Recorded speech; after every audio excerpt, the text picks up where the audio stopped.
I studied my first degree in engineering, geology and geotechnics. And I selected that degree because it sort of provided me with a balance and a combination of all the different aspects that I thoroughly enjoy. So on the engineering side, my sort of solution finding and my love for numbers, and on the geology side, my love for the outdoors and the built environment. So engineering geology for me was just a perfect fit for my personality and what I enjoy.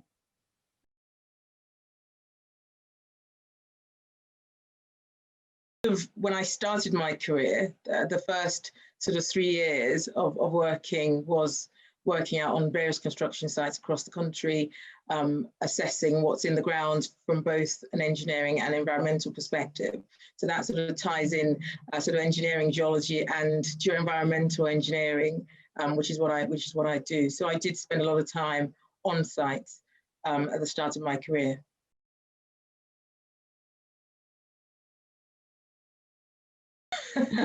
Yeah, we're talking over 20 years ago, which is an interesting time when women didn't turn up on construction sites. So that was an interesting time, and it was very different.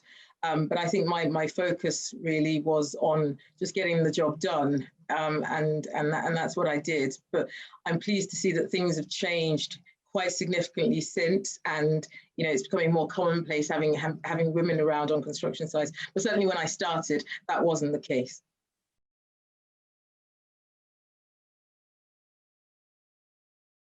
I mean, engineering is absolutely everything. I like to think that actually it's probably the most important career you can embark on, because it looks at everything around you. When you think about everything from computers to our phones, everything, your shoes, the chair that we sit on, but then actually thinking about what we do in the ground and the buildings and the infrastructure and the homes that we live in and the schools that we go to and the cars that we drive, but the roads that we drive the cars on, that's when an engineering geologist gets involved.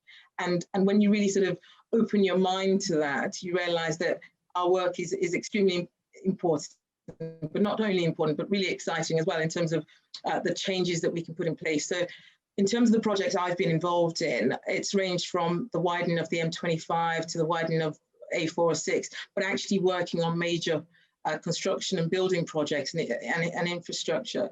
But most importantly and most enjoyable to me is the work that I do with reclaiming brownfield sites. So we work on sites that have been sort of discarded, potentially derelict sites, and sort of going in and assessing what's in the ground and dealing with all the issues and coming up with value engineered solutions to make that site developable and bringing that site to good use, which, I don't think you can ask for much more.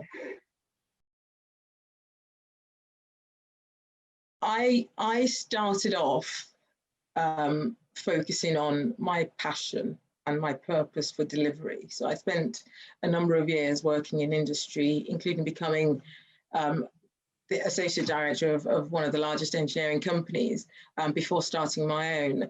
And at the point that I started off, it was very much around what I wanted to achieve in the construction industry and how I wanted to work within the construction industry and this kind of service that I wanted to provide to my client base. And that was very much my focus at the time. But what's happened since then is the business has grown, and it's grown to where it is now. So possibly if I'd realised at the start where I'd be now, I may have been slightly more scared, but I wasn't, because I was basically just focused on that delivery side.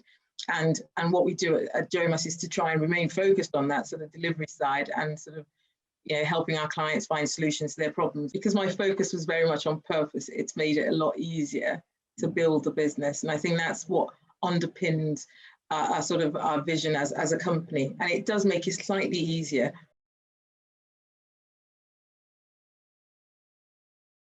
And I'm very humbled to have received a number of awards. I've been invited to fellowship of RIBA and ICE. I won Black British Business Person of the Year and a number of other awards. So there's been lots. The building the business is one thing, and building it beyond what I anticipated at the start has been, for me, a great achievement. But also, just being awarded and acknowledged for stuff that I've done has been really humbling. Out of everything that I've achieved, getting those emails or LinkedIn messages from girls out there who are suddenly thinking, I'm studying engineering geology because I saw you doing it, or I studied geology, or I studied environmental sciences or engineering, and I was actually going to go off and do something else, but actually seeing you and what you're achieving makes me feel like I can do something about this and I can stay in industry. And for me, out of everything, that's what puts the biggest smile on my face, realizing that I didn't see role models when I was starting, but others see me, and actually it empowers them to do something. So that's my greatest achievement.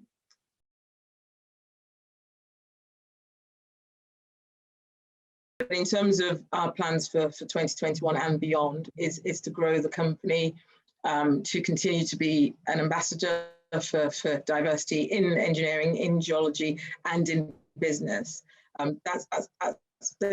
That's my main focus, really, is to work on that and continue to build my team as well.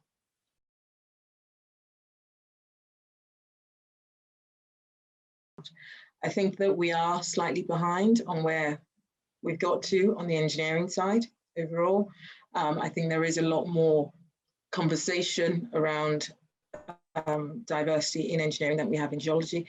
I think there is a lot more diversity overall in that industry, in engineering overall, than we have in geology. In engineering, we still only have 12%.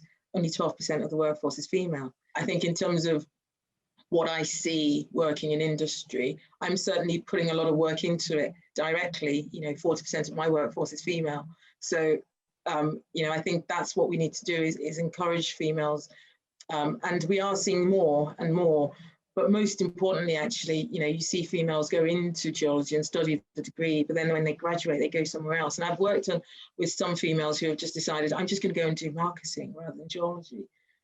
So I think what we desperately need is more role models who are, who've managed to work in industry and achieve to not just focus on the work, but actually also focus on giving some time to role modeling and putting their faces out there as well. It's not easy to put your face out there, but actually realizing that it's something that you have to do to try and enable and empower the future generations. And that's where we are a little bit, I think we're a bit behind.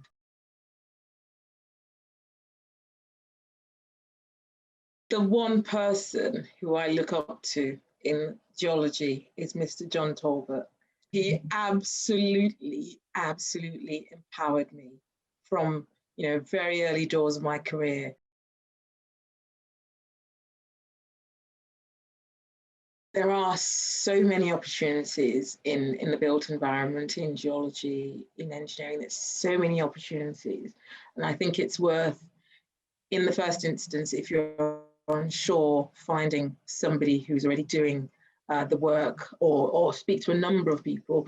That would be the first thing to do before making the final decision to leave, is just to have those conversations, find a mentor, and speak to people, because there are people out there who would be willing to help. There are lots of opportunities, and I've thoroughly enjoyed just over 20 years in industry. So I think the opportunities are immense.